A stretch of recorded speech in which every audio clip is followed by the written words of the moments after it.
Welcome to जुनून classes. I hope आप सब अच्छे होंगे। चलिए इस वीडियो में हम बात करने वाले हैं बायोलॉजी के सेकेंड टॉपिक की, जिसका नाम है ऊतक यानी कि टिश्यू। ठीक है, तो टिश्यू के बारे में हम सबसे पहले बात करें उससे पहले मैं आपको बता दूं कि आपको कोशिका सबसे पहले पढ़नी पड़ेगी, उसके बाद आप टिश्यू पढ़िएगा, बेहतर तरीके से चीज़ों को समझेंगे। ठीक है, तो चलिए हम बात करते हैं ऊतक की। तो ऊतक को कहा जाता है इंग्लिश में टिश्यू। ठीक है, तो ऊतक जो है वो क्या होता है? तो ऊतक जो बना होता है वो आपका कोशिका और कोशिका से मिलकर बना होता है, यानी कि कोशिका और कोशिका मिलकर क्या बनाती हैं? आपका ऊतक बनाती हैं। ठीक है, अब ये तो आप समझ गए कि पहला क्वेश्चन तो यहीं कंप्लीट हो जाता है कि ऊतक किससे मिलकर बने होते हैं? तो कोशिकाओं से मिलकर बने होते हैं। ठीक है, अब सवाल यह है कि ऊतक कितने प्रकार के होते हैं? तो ऊतकों की अगर मैं बात करूं तो ऊतक जो है वो दो प्रकार के होते हैं। ठीक है, एक होता है आपका पादप ऊतक, यानी पादप मतलब पेड़ पौधे। ठीक है, इसमें पादप ऊतक आएंगे, और दूसरा होता है आपका जंतु ऊतक। ठीक है, तो पादप जंतु में कौन आते हैं? इंसान और जानवर दोनों ही जो है वो जंतु ऊतक में आएंगे। ठीक है, पादप ऊतक में कौन आएंगे? पेड़ पौधे आएंगे। ठीक है, तो इस लेक्चर में हम सबसे पहले बात करेंगे पादप ऊतक के बारे में। ठीक है, चलिए फिर तो पादप ऊतक की अगर मैं बात करूं तो पादप ऊतकों को हम दो तरह से बांट सकते हैं। पेड़ पौधों में जो ऊतक पाए जाते हैं उन्हें हम दो कैटेगरी में बांट सकते हैं। ठीक है, पहला जो कैटेगरी होती है वो होती है विभाज्य ऊतक की। ठीक है, अब ये विभाज्य ऊतक क्या होते हैं भाई साहब? तो देखिए विभाज्य ऊतक की अगर मैं बात करूं तो नाम से पता चल रहा है विभाजित होने वाले, यानी कि ये पेड़ पौधों में वहां पाए जाएंगे जहां पर विभाजन होगा। ठीक है, जहां पर वृद्धि होगी, जहां पर विकास होगा, वहां पर ये पाए जाएंगे। ठीक है, विभाज्य ऊतक। अब विभाज्य ऊतक तीन तरह के होते हैं। पहला होता है शीर्षस्थ ऊतक। क्या नाम है? शीर्षस्थ ऊतक। दूसरा जो होता है वो होता है पार्श्ववर्ती ऊतक। ठीक है, पार्श्ववर्ती ऊतक। और तीसरा जो होता है वो होता है अंतःपृष्ठ ऊतक। अंतःपृष्ठ ऊतक। ठीक है, तो इस तरह से तीन तरह के ऊतक यहाँ पर पाए जाएंगे। ठीक है, अब नाम से समझ में आ रहा है शीर्षस्थ ऊतक। तो देखिए मैं आपको एक इमेज बनाता हूँ, फिर उसके बाद आप चीज़ों को बेहतर तरीके से समझ पाएंगे। ठीक है, जैसे कि ये पेड़ है। ठीक है, अब इस पेड़ की अगर मैं बात करूं तो इस पेड़ में सबसे ऊंचाई पर क्या मिलेगा? सबसे ऊंचाई पर इसकी वृद्धि हो रही है, तो यहां पर जो मिलेगा आपका शीर्षस्थ ऊतक मिलेगा। शीर्षस्थ ऊतक। ठीक है, तो ऊंचाई पर शीर्षस्थ ऊतक मिल गया। उसके अलावा और कहां पर शीर्षस्थ ऊतक मिलेगा? तो और जो है वो जड़ों में वृद्धि हो रही है, तो जड़ों में क्या मिलेगा? आपका शीर्षस्थ ऊतक मिल जाएगा। ठीक है, और पत्तियों में जो है वो वृद्धि हो रही है, तो पत्तियों में लंबाई बढ़ रही है पत्तियों की, तो यहाँ पर भी क्या मिल जाएगा? आपका शीर्षस्थ ऊतक मिल जाएगा। ठीक है, तो आपने देखा जहाँ जहाँ पर लंबाई हो रही है वहाँ वहाँ पर जो है वो आपको शीर्षस्थ ऊतक देखने को मिल रहे हैं। ठीक है, अब उसके बाद पार्श्व। पार्श्व का मतलब क्या होता है? पार्श्व का मतलब होता है बाजू, यानी कि ये वाला आपका हिस्सा और ये वाला हिस्सा दोनों क्या है? पार्श्व है। यानी कि मेरा ये चेहरे का ये वाला साइड और ये वाला साइड, ये दोनों ही कैसे हैं? पार्श्व हैं। ठीक है, तो पार्श्व क्या होते हैं? तो पार्श्व मतलब आजू बाजू। ऐसे ही इस पेड़ में अगर मैं बात करूं तो इस पेड़ में पार्श्व क्या है? यानी ये वाला भाग, ये वाला भाग, यानी लेटरल पोजीशन जिसे हम कहते हैं। ठीक है, तो लेटरल पोजीशन या पार्श्व भाग आप समझ गए। ठीक है, तो जब ये पार्श्व भाग में वृद्धि होती है, यानी कि जब इसकी मोटाई बढ़ेगी, इस तने की मोटाई बढ़ेगी, तो हम कहेंगे पार्श्ववर्ती ऊतक बन रहा है। ठीक है,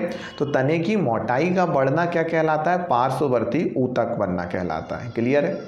चलिए, तो आप पार्श्ववर्ती ऊतक समझ गए। तो पार्श्ववर्ती ऊतक का काम क्या रहेगा? पार्श्ववर्ती ऊतक का काम रहेगा तने की मोटाई बढ़ाना। ठीक है, शीर्षस्थ ऊतक का काम क्या रहेगा? ऊंचाई बढ़ाना। ठीक है, या फिर जड़ों की वृद्धि करना, यानी कि ग्रोथ करना या लंबाई बढ़ाने का काम जो है वो किसका है? शीर्षस्थ ऊतक का है। ठीक है, फिर उसके बाद अंतःपृष्ठ ऊतक की अगर बात करें तो अंतःपृष्ठ ऊतक वहाँ पाया जाएगा जहाँ से शाखाएं निकलेंगी, जहाँ से ब्रांचेज निकलेंगी। जैसे यहाँ से शाखाएं अगर निकल रही हैं तो यहाँ पर जो मिलेगा वो मिलेगा आपका कौन सा ऊतक? अंतःपृष्ठ ऊतक। ठीक है, तो यहाँ पर आपका कौन सा ऊतक मिलेगा? अंतःपृष्ठ ऊतक मिलेगा। ठीक है, तो आप ये तो समझ गए कि कहाँ पर क्या मिलता है। ठीक है, कि शीर्षस्थ ऊतक कहाँ पर मिल रहा है, पार्श्ववर्ती ऊतक कहाँ मिल रहा है और अंतःपृष्ठ ऊतक कहाँ पर मिल रहा है। ठीक है, अब हम बात करते हैं दूसरे भाग की। ठीक है, तो विभाज्य ऊतक के तीनों भाग आप समझ गए। तो ये किसके लिए जिम्मेदार है? ये शाखाओं के लिए जिम्मेदार है। ठीक है, अब पादप ऊतक का ही दूसरा भाग होता है जिसे हम कहते हैं स्थायी ऊतक। ठीक है, तो अब हम स्थायी ऊतक के बारे में देखेंगे। तो स्थायी ऊतक ये जो है वो विभाज्य ऊतक से भिन्न कैसे है, जहाँ पर विभाज्य ऊतक जो है वो वृद्धि के साथ साथ बढ़ते रह रहा है। जैसे कि ये पेड़ की हाइट पहले इतनी थी तो यहाँ तक विभाज्य ऊतक था, फिर इतनी बड़ी तो यहाँ विभाज्य ऊतक हो गया, फिर इतनी बड़ी तो यहाँ विभाज्य ऊतक हो गया। तो हाइट जितनी ज़्यादा बढ़ते जाएगी उतना विभाज्य ऊतक भी बढ़ता जाएगा, ठीक है। फिर हाइट यहाँ से अगर जो है वो शाखाएँ इतनी यहाँ थी तो ऐसे ऐसे विभाज्य ऊतक भी बढ़ेगा, ठीक है। तो विभाज्य ऊतक जो है वो पेड़ की वृद्धि के साथ में बढ़ता जाता है, ठीक है। अब अगर मैं बात करूं यहाँ पर कि स्थायी ऊतक क्या होते हैं, तो स्थायी ऊतक को समझ लीजिए। तो स्थायी ऊतक जो है वो दो तरह के होंगे, ठीक है। स्थायी ऊतक दो तरह के कौन कौन से, एक होगा आपका सरल स्थायी ऊतक, ठीक है, और दूसरा जो होगा वो होगा आपका जटिल स्थायी ऊतक, ठीक है। एक कौन सा होगा आपका सरल स्थायी ऊतक और दूसरा कौन सा होगा आपका जटिल स्थायी ऊतक। अब सरल स्थायी ऊतक को सरल क्यों कह रहे हैं, क्योंकि इनके काम बहुत सरल है, यानी वर्किंग जो है वो इनकी सरल है, ज़्यादा कॉम्प्लेक्स वर्किंग नहीं है इनकी, इसलिए हम इन्हें सरल कह रहे हैं, ठीक है। तो जो सरल स्थायी ऊतक होता है इनको हम तीन भागों में बांटते हैं। अब ये तीन भाग याद करना बहुत आसान है। देखिए, सबसे पहले सब में काइमा लगा दीजिए। मैंने इसमें भी काइमा लगा दिया, मैंने इसमें भी काइमा लगा दिया और मैंने इसमें भी काइमा लगा दिया, ठीक है। तो सब में आपने काइमा लगा दिए। अब मैं आपको एक स्टोरी सुनाता हूँ, बड़ी मज़ेदार स्टोरी है, आराम से ये सारी चीज़ें याद हो जाएंगी। देखिए, एक वाइफ ने अपने हस्बैंड को कॉल किया, ठीक है। क्यों कॉल किया, क्योंकि उसके पैर दर्द कर रहे थे। तो पैर दर्द कर रहे थे तो उसने फ़ोन लगाया कि भाई पैर दर्द कर रहे हैं, आ जाओ, पैर दाबना है तुमको, ठीक है। वो आया और आने के बाद उसने पैर दबाए। अब ऑफिस छोड़ के आया था, तो ऑफिस छोड़ के आया था तो बहुत जल्दी पैर दबा रहा था, जैसे तैसे इसके पैर दबाओ और निकलो घर। अब पैर दबाने क्यों आया, क्योंकि शाम को खाना नहीं मिलेगा, पैर नहीं दबाएगा तो, ठीक है। तो पैर दबाए जल्दी। अब ये पसंद नहीं आया वाइफ को, भाई ये काम कर रहे हो लक्षण से करो, ढंग से करो, ठीक है। अब दिमाग ख़राब हो गया, वहीं स्केल पड़ा था, स्केल उठाए और अच्छी सुताई करी पति की, ठीक है, हस्बैंड की अच्छी सुताई कर दी। अब ये कहानी से आपको क्या शिक्षा मिली, तो कहानी से ये शिक्षा मिली कि आपको तीन चीज़ों के बारे में पता चला कि भाई पैर दर्द कर रहे थे वाइफ के, तो पैर दर्द कर रहे थे तो इसलिए उसने कॉल किया, ठीक है। कॉल किया तो पति आया, लेकिन उस पैर अच्छे से दबा नहीं पाया, तो फिर उसने स्केल से जो है वो उसकी ठुकाई कर दी, ठीक है। तो यहाँ पर पैर, कॉल और स्केल तीन चीज़ें हैं, ठीक है। ये तीन चीज़ों को आप यहाँ चिपका दो, तो पैर से बनेगा पैरेन्काइमा, ठीक है। इस कॉल से बनेगा आपका कॉलेन्काइमा और स्केल से बनेगा आपका स्केलेन्काइमा, ठीक है। तो पैरेन्काइमा, कॉलेन्काइमा और स्केलेन्काइमा आप ऐड करते जाओ, ठीक है। तो तीन आपके सरल स्थायी ऊतक बन गए। अब एक एक करके इनको देखते हैं। तो सबसे पहले हम बात करते हैं पैरेन्काइमा की, ठीक है। तो पैरेन्काइमा, तो पैरेन्काइमा की अगर बात करें तो पैरेन्काइमा जो है वो पेड़ पौधों को तैरने में मदद करता है। कारण क्या है कि देखो, पैरेन्काइमा की जो कोशिकाएं होती हैं वो कोशिकाओं के बीच में गैप ज़्यादा होता है, यानी एक कोशिका और दूसरी कोशिका के बीच का जो गैप है ये गैप बड़ा होता है। अब इस गैप में भरा जाती है एयर, यानी कि हवा भरा जाती है। अब जब किसी चीज़ में हवा भरा जाएगी तो वो फुला देगी। जैसे कि अगर मैं कहूँ कि भाई बॉटल में तुम ढक्कन लगा दो, हवा घुसी है उसमें, तो तुम उससे तैर सकते हो, ठीक है। गाँव में ऐसे ही तैरते थे। तो किसी भी चीज़ में हवा भर जाएगी तो वो आराम से तैर जाएगी। तो ऐसे ही इनके बीच में गैप होता है, इसमें हवा भर जाती है और इसके कारण से पैरेन्काइमा किसी भी चीज़ को तैरा सकता है। तो जो तैरने वाले पौधे होते हैं उनमें क्या रहता है, आपका पैरेन्काइमा रहता है, ठीक है। इतनी चीज़ आप समझ गए, ठीक है। अब उसके बाद में अगर बात करें तो फिर और क्या काम करता है, देख तो तैरने में मदद कर रहा है, ठीक है।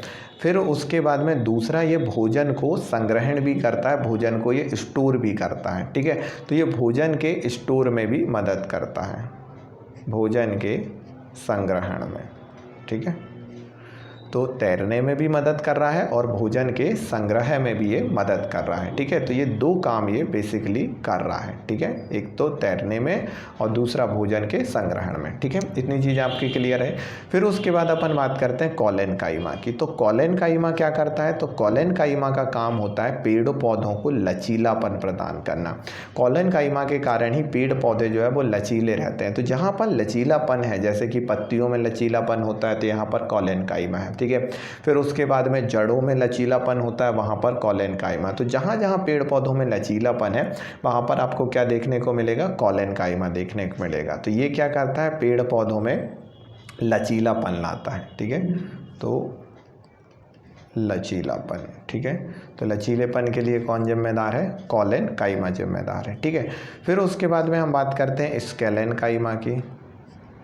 स्केलेनकाइमा, तो स्केलेनकाइमा क्या करता है भैया? तो स्केलेनकाइमा का काम होता है पेड़ पौधों को मजबूती प्रदान करना। ठीक है, तो स्केलेनकाइमा क्या करेगा? मजबूती प्रदान करेगा। ठीक है, अब बात करें तो इन तीनों में जो है वो तीनों में जो जीवित कोशिकाएं मिलेंगी वो इन दोनों की मिलेंगी। इसकी भी जीवित कोशिका रहेगी और इसकी भी जीवित कोशिका रहेगी, लेकिन स्केलेनकाइमा की जो कोशिकाएं रहती हैं वो मृत कोशिकाएं रहती हैं। ठीक है, मृत कोशिका, आपने देखा होगा पेड़ के ऊपर की तरफ एक छाल होती है, जैसे कि बबूल के पेड़ में देखा होगा काली काली से एक छाल होती है। एक्चुअल में वो छाल क्या है? स्केलेनकाइमा ही है।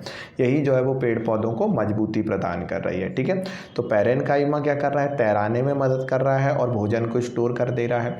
कॉलेनकाइमा क्या कर रहा है? कॉलेनकाइमा लचीलापन प्रदान कर दे रहा है और स्केलेनकाइमा क्या कर रहा है? मजबूती प्रदान कर दे रहा है। ठीक है, तो ये तीनों चीज़ें आपको अच्छे से याद हो गई। याद कैसे करना है वो भी मैंने आपको अच्छे से बता दिया। ठीक है, अब हम बात करते हैं आगे की तरफ। ठीक है, अब जटिल स्थायी ऊतक की हम बात करते हैं। सरल स्थायी ऊतक से हम निपट सुलझ गए हैं। तो जटिल स्थायी ऊतक जो है वो दो तरह के होते हैं। ठीक है, मैं कलर चेंज कर लेता हूँ। जटिल स्थायी ऊतक जो है वो दो तरह के होंगे। दो तरह के कौन कौन से? एक होता है आपका जाइलम और दूसरा होता है फ्लोएम। फ्लोएम ये भी बड़े सरल है। देखिए, इसको अपन समझने की कोशिश करते हैं। जैसे कि ये कोई पेड़ है, ठीक है, ध्यान से समझिएगा। अब हम ये सीखते हैं कि पेड़ जो है वो अपना भोजन किस तरह बनाता है। ठीक है, तो पेड़ की जो रसोई होती है, पेड़ का जो रसोई घर होता है वो होता है उसकी पत्तियाँ। ठीक है, यानी सारा भोजन कहाँ पर बनता है? इस पत्ती में जो है वो सारा भोजन बनेगा। ठीक है, अब आप पेड़ को पानी दे रहे हैं। ठीक है, यानी कि आप जल दे रहे हैं, पानी दे रहे हैं यानी H2O आपने दिया। ये पानी जड़ों में गया, उसके बाद में कुछ पोषक तत्व जो कि उसने मिट्टी से लिए, यानी कुछ खनिज पदार्थ मिनरल्स जो हैं वो उसने मिट्टी से ले लिया। ठीक है, अब यानी जड़ों के पास क्या क्या मिल गया? एक तो पानी मिल गया और दूसरा मिनरल्स मिल गए। ठीक है, अब ये जड़ों के पास ये जो चीज़ है ना, ये कच्चा माल है। ठीक है, अब इस कच्चे माल को आपको पत्तियों तक पहुँचाना पड़ेगा। ठीक है, तो जो कच्चे माल को ये पत्तियों तक पहुँचाने का जो काम कर रहा है वो बेसिकली ये काम कौन करता है? ये काम करता है जाइलम। तो जाइलम क्या करेगा? ये जो दोनों चीज़ें हैं, इन दोनों चीज़ों को ये पकड़ेगा और पकड़ने के बाद कहाँ पर लेकर चला जाएगा? ये लेकर चला जाएगा आपका पत्तियों में। ठीक है, तो जाइलम का काम बेसिकली क्या होता है? जाइलम का काम होता है जड़ों से खनिज पदार्थ और जल को उठाकर लेके जाना पत्तियों तक। ठीक है, अब पत्ती क्या करेगी? बाहर के वातावरण से लेगी CO2 और प्रकाश। ठीक है, लाइट, ये दोनों चीज़ें यहाँ से लेगी। अब प्रकाश और CO2 दोनों लेने के बाद में फिर ये करेगी फोटोसिंथेसिस की प्रोसेस, यानी प्रकाश संश्लेषण की प्रक्रिया। ठीक है, प्रकाश संश्लेषण की प्रक्रिया जब ये कर लेगी तो उससे बनाएगी ये भोजन। ठीक है, तो तीन कौन कौन से? खनिज, जल और प्रकाश और CO2, ये सब लेने के बाद में ये क्या बनाएगी? भोजन बनाएगी। और ये जो भोजन है, ये भोजन को, अब ये भोजन बन गया है। ठीक है, हमने कहा कि भाई ये भोजन यहाँ पर बन गया। भोजन क्या बना? ग्लूकोज, C6H12O6, ये ग्लूकोज बना। अब इस ग्लूकोज को जो है वो पौधों के अन्य भागों तक, पौधों के अन्य भागों तक यानी कि जड़ों तक, तने तक, पत्तियों तक, सब चीज़ तक पहुंचाने का जो काम करेगा वो कौन करेगा? वो करेगा फ्लोएम। तो एक्चुअल में जाइलम ने क्या किया? जाइलम ने सिर्फ इतना काम किया, ये जाइलम, इसको अब कंफ्यूज हो जाएंगे, इस तरह बना देता हूँ। ठीक है, ये जो है वो जाइलम का काम है। तो जाइलम ने बेसिकली क्या किया? जाइलम ने जो है वो जड़ों से पानी को और खनिज को उठाया और कहाँ लेके चला गया? पत्तियों तक लेके चला गया। ठीक है, और फ्लोएम ने क्या किया? पत्ती ने फिर क्या किया? पत्ती ने ये किया कि यहाँ जो पानी और खनिज आया था, ठीक है, और उसके बाद में प्रकाश और कार्बन डाइऑक्साइड ये बाहर से लिए और उससे बना दिया भोजन। क्या बना दिया? C6H12O6 यानी कि ग्लूकोज। अब ये ग्लूकोज को फ्लोएम ने जो है वो सब जगह फ्लो कर दिया। ठीक है, तो दोनों के आप काम अच्छे से समझ गए। तो जाइलम का काम आप क्या कहेंगे कि जाइलम क्या करता है? तो जाइलम जो है वो जड़ों से क्या लेके जाता है? जड़ों से पत्तियों तक क्या लेके जा रहा है? बेसिकली जड़ों से पत्तियों तक लेके जा रहा है H2O और खनिज। ठीक है, और फ्लोएम क्या कर रहा है? फ्लोएम जो है वो पत्तियों से भोजन को जो है वो पौधों के अन्य भागों तक पहुंचा रहा है। ठीक है, पत्ती से अन्य भाग तक अन्य भाग तक क्या लेके जा रहा है, भोजन को। ठीक है, तो इस तरह से जो है वो जाइलम और फ्लोएम काम कर रहे हैं। ठीक है, तो अब आप ये समझ गए हैं कि जाइलम का क्या काम है और फ्लोएम का क्या काम है। ठीक है, अब जाइलम और फ्लोएम की बात करें तो इनके भी अलग अलग प्रकार होते हैं। ठीक है, तो जाइलम की और फ्लोएम की अगर बात करें तो ध्यान से समझना कि ये क्वेश्चन पूछे जाते हैं। ठीक है, इसलिए ये सारी चीज़ें मैं पढ़ा रहा हूँ। तो जाइलम की अगर बात करूँ और फ्लोएम की बात करूँ तो इसके भी अलग अलग टाइप हैं, जिनमें जाइलम के टाइप की बात करूँ तो इसमें क्या आएगा, इसमें आएगा तुम्हारा जाइलम पैरेन्काइमा, जाइलम पैरेन्काइमा और जाइलम रेसे, जाइलम रेसे। अब सेम जो है वो यहाँ पर क्या है, फ्लोएम पैरेन्काइमा, फ्लोएम पैरेन्काइमा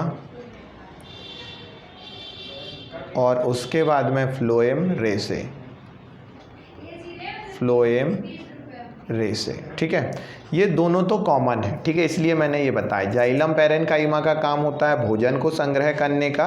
ठीक है, रेसे का काम होता है मजबूती प्रदान करने का। वहीं पर फ्लोएम पैरेन्काइमा का काम क्या है, फ्लोएम पैरेन्काइमा का काम भी भोजन को संग्रह करना और मजबूती प्रदान करना है। ठीक है, अब इस तरह से जो है वो दोनों के काम। अब इसके अलावा दो और चीज़ें होती हैं जो कि इस भोजन को ले जाती हैं। ठीक है, ये दो चीज़ें कौन सी हैं, यहाँ पर अगर बात करें तो ये होंगी तुम्हारी यहाँ पर ट्रैकिड, ट्रैकिड और वाहिकाएं। ठीक है, इसमें क्या होंगी, ट्रैकिड और वाहिकाएं। यहाँ पर जो है वो साथी कोशिकाएं और चालनी नलिकाएं, चालनी नलिकाएं। ठीक है, तो इस तरह से जो है वो ये चार पार्ट इसके होते हैं। कौन कौन से, ट्रैकिड और वाहिकाओं का काम क्या है, ये जो भोजन है जो कि स्टोर करके रखा है उसको एक जगह से दूसरी जगह लेके जाना है, तो ट्रैकिड और वाहिकाएं लेके जाती हैं। ये नलियां होती हैं, बस इनके शेप अलग अलग होते हैं, इस कारण से ट्रैकिड और वाहिकाएं नाम दिया गया। वाहिकाएं गोल होती हैं, ट्रैकिड चौकोर होती हैं। ठीक है, वहीं पर इस फ्लोएम में जो है वो ले जाने के लिए साथी कोशिका और चालनी नलिकाएं होती हैं। ठीक है, तो इतनी चीज़ें आप समझ गए होंगे। जाइलम और फ्लोएम आपका पूरा कंप्लीट हो गया है। ठीक है, कि जाइलम क्या कर रहा है और फ्लोएम क्या कर रहा है, क्लियर है। जाइलम और फ्लोएम दोनों ही चीज़ों को इधर से उधर ले जा रहे हैं, इसलिए इन्हें संवहनीय ऊतक भी कहा जाता है। और ये क्वेश्चन बहुत पूछा जाता है कि संवहनीय ऊतक किन्हें कहा जाता है, तो संवहनीय ऊतक किन्हें कहा जाता है, जाइलम और फ्लोएम को कहा जाता है। ठीक है, तो आई होप आप ये सारी चीज़ें समझ गए होंगे, यानी कि आपने जो है वो पादप ऊतक पूरा कंप्लीट कर लिया है। अब सेकेंड लेक्चर में मैं जंतु ऊतक को आपको पढ़ाऊंगा। ठीक है, जंतु ऊतक को हम देखेंगे। ठीक है, अगर आपको ये वीडियो अच्छा लगा हो तो इसे अच्छे लाइक कीजिए और ज़्यादा से ज़्यादा लोगों तक शेयर कीजिएगा। Thank you so much.